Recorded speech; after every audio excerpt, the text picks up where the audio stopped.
कृष्णा नदी पर बने प्रकाशम बैराज में आई लगातार बाढ़ों ने पर्यटन विभाग के लिए मुसीबत खड़ी कर दी है।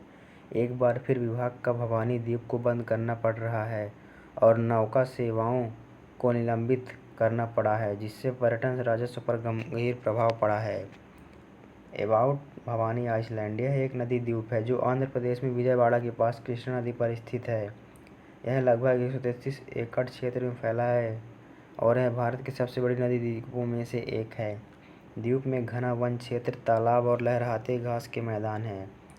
शुरू में यह अपनी प्राकृतिक सुंदरता और समृद्ध वनस्पति और जीव जंतु के लिए जाना जाता था, लेकिन अब यह एक सुसज्जित पर्यटन स्थल बन चुका है। की फैक्ट्स अबाउट कृष्णा रिवर।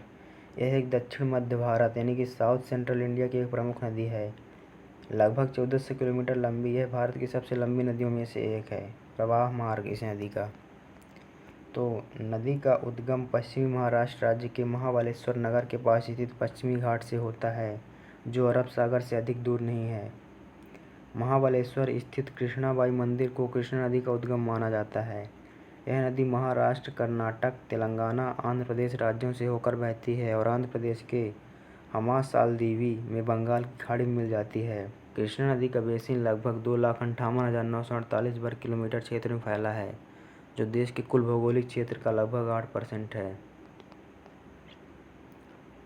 यह प्रायद्वीपीय भारत का दूसरा सबसे बड़ा नदी बेसिन है, पहला गोदावरी का है। यह उत्तर में बालाघाट श्रृंखला, दक्षिण और पूर्व में पूर्वी घाट, पश्चिम में पश्चिमी घाट से घिरा हुआ है।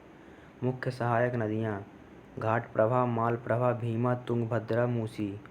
कृष्णा नदी पर बने प्रमुख बांध हैं: लाल बहादुर शास्त्री बांध, जिसे अलमट्टी बांध भी कहा जाता है, नागार्जुन सागर बांध, श्रीशैलम बांध, धूम बांध, नारायणपुर बांध और जूराला बांध।